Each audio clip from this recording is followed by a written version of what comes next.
Hello and welcome to Newsclick. Today we have with us Professor Surajit Mazumdar from Center for Economic Studies and Planning in Jawaharlal Nehru University to discuss the budget. Surajit, the budget claims that we have had a 7.6% rate of growth, things are looking okay, government has made more allocations in various sectors than ever before including Manrega, but it doesn't seem to address the fact that our economy seems to be in rather difficult conditions, that we don't really have an expansion of industrial production. In fact, of all, our exports have been falling. There's an agrarian crisis. So how do you see these two things being said at the same time? Well, I think the budget this time basically reflects the fact that the gap between what are considered priorities while shaping fiscal policy and budget decisions and what are the real priorities of the economy, that gap is actually increasing and has become very big gap now.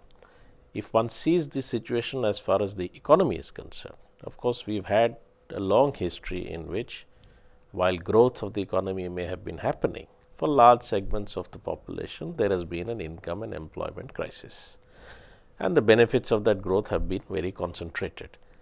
We are now actually facing a scenario where that very character of that growth process is not allowing that process to be sustained, primarily because of the demand constraints that arise out of that. When you say demand constraints, you mean people don't have the ability to buy. So essentially, it does not create a demand for the industrial goods for various other things. So that is the... And it doesn't sustain the conditions under which even those who are the beneficiaries of that process would be able to actually spend, because a large part of that spending has to take the form of investment which seeks some kind of a return in the form of, so it also requires a market for that process to be sustained.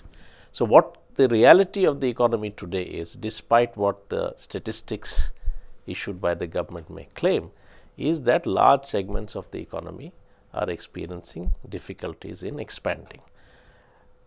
In times when you have growth, you don't necessarily have employment and income generation for large segments of the population.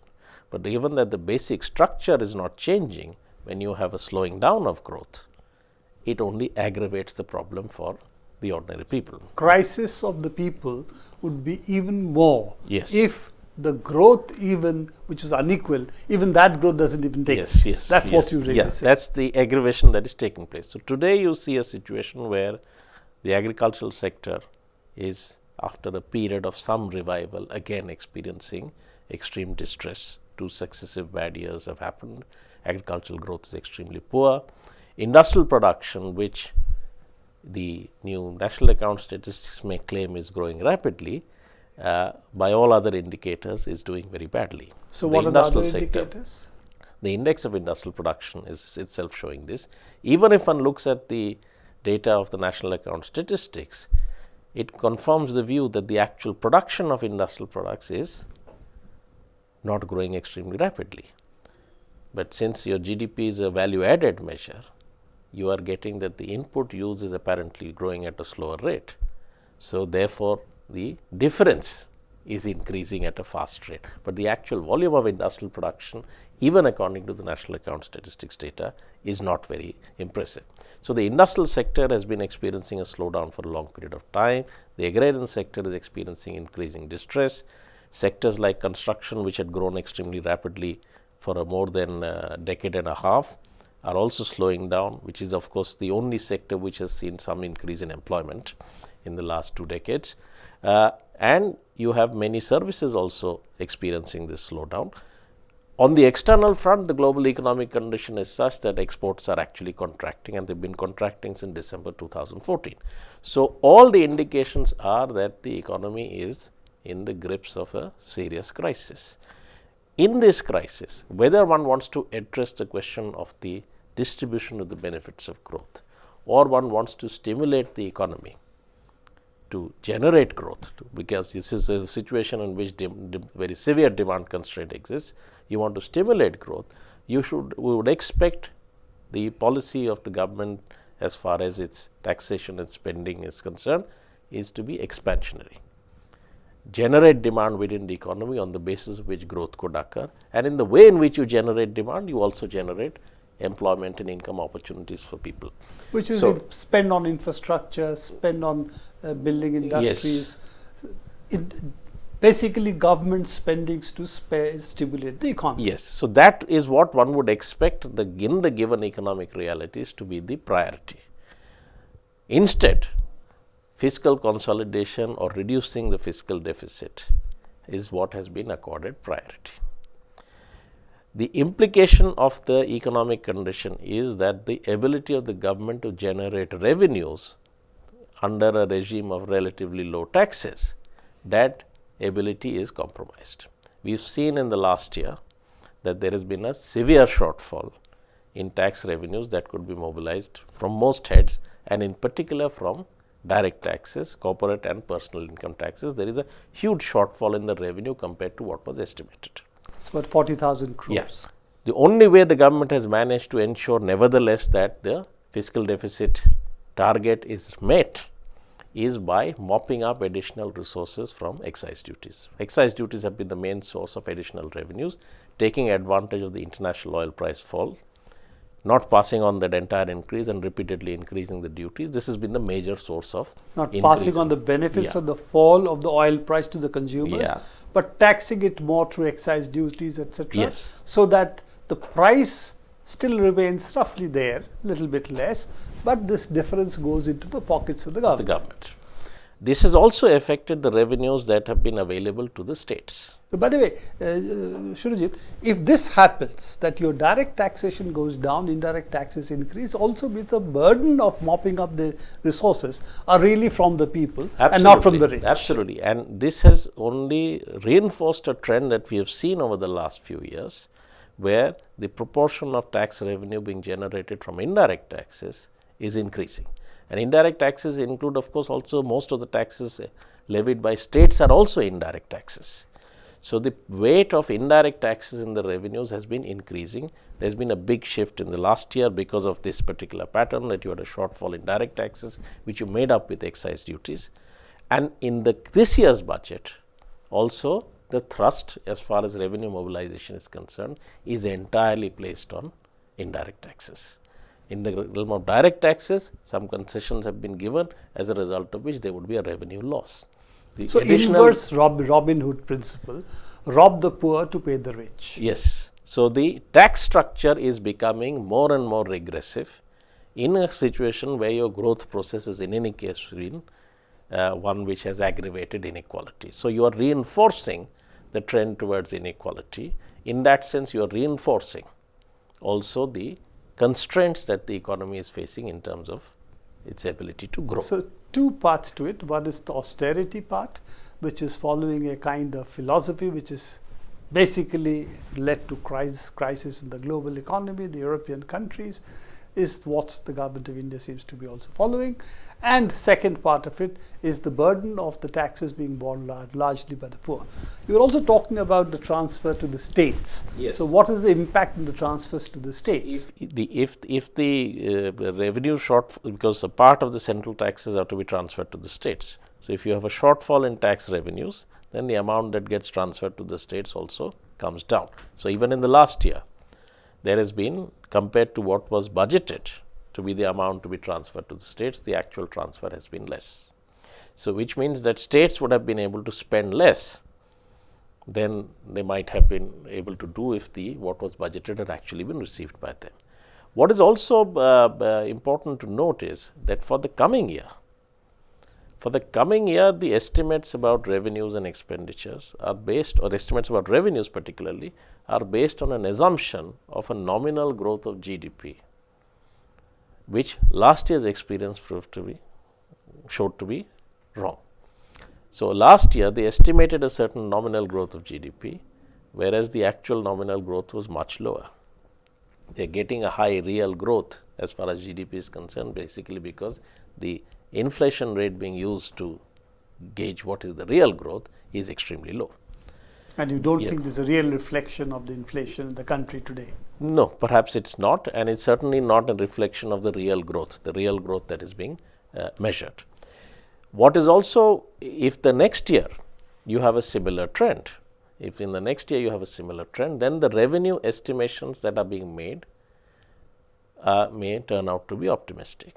Now, one is to see that in the last few years, there has been a pattern of repeatedly revenues falling short of what was estimated, and in order to meet the deficit target, expenditure sides have been also correspondingly cut down. So, you already budget for low expenditures and then you cut it down when the revenues fall short. Last year, you managed to avoid some of this difficulty because you were able to take advantage of the oil price decline and mop up a huge amount from excise duties. That is not something you can do anymore, unless, and oil prices are already fallen to such lows, they are not likely to go much further down, they may go up, and then it will not be possible to pursue that same method.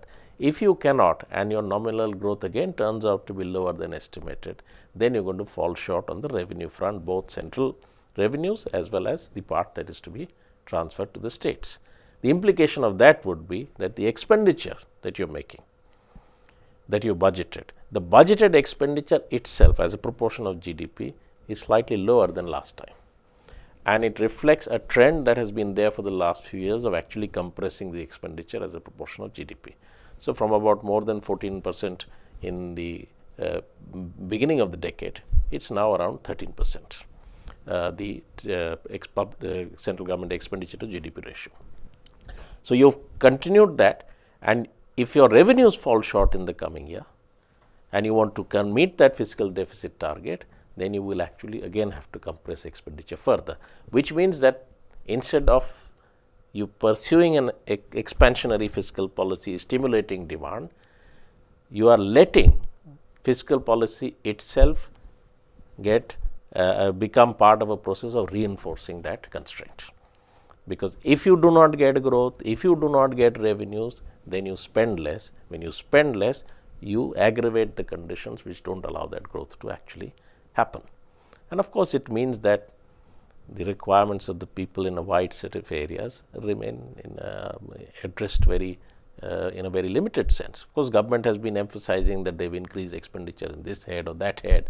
They highlight certain heads under which expenditures are increasing, but in that they present a very partial picture. The finance minister did not say that he had cut the subsidies on food and fertilizers. So, you are supposedly trying to address agrarian distress, you are supposedly trying to address hunger and nutrition, and you are doing this, you are cutting food and fertilizer subsidies. You have cut down on expenditures in things like ICDS. So, there are heads where you are cutting down, because overall what you can spend is set by this limit. You have low taxes, you have a fiscal deficit target, and therefore, there is a limit to what you can spend, and all you can do is play around within that. In that expenditure also, what is noteworthy is, despite all the talk about infrastructure, capital expenditure actually is falling compared to last year. In real terms, it is going to be falling, and as a proportion of GDP also, it is of course falling significantly. So, already very low capital expenditure is contracting even further. It's interesting when you talk about contraction and you talk of the cuts the government is making in terms of different sectors. They have cut dramatically the central universities budget, the IIT's budget, and what FTI, NIDS, all this central institutions budget by almost to the tune of 50%.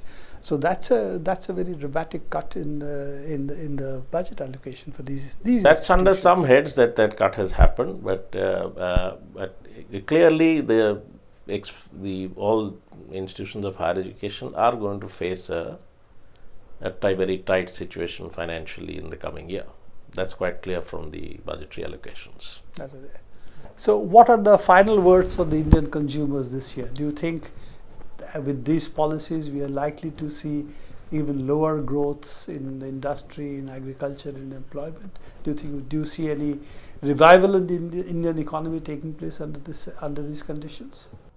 I don't see any revival arising from the decisions as far as the budget is concerned. I don't see any revival in general arising conditions of revival existing in the economy, because it is my understanding that the growth trajectory that India has had over the last 2 decades or so, its very character has been such that it has in a sense reached certain limits. It is unable, so the attempt is continuously to try and revive the growth on the very same basis on which has brought that growth process to a halt actually. And that's the problem, that if you seek, it's like you are sinking into a hole and you're trying to get out of it by digging more and more. That's the problem, that is, it is continuously accumulating, and that's why I said the gap between what is the requirement of the economy and what is the priority actually guiding fiscal policy, that gap is widening day by day. So what Kanhaiya Kumar said in JNU that the other day, that the government is trying to run away from the problems that it is facing by creating such issues which are really non-issues. Thank you very much, Surajit, to be with us. Thank and you. Hope to catch up with you on these issues as Newsclick examines these issues further. Thank you. That's all the time we have today for these discussions. Keep watching Newsclick. We'll come back to you with other discussions.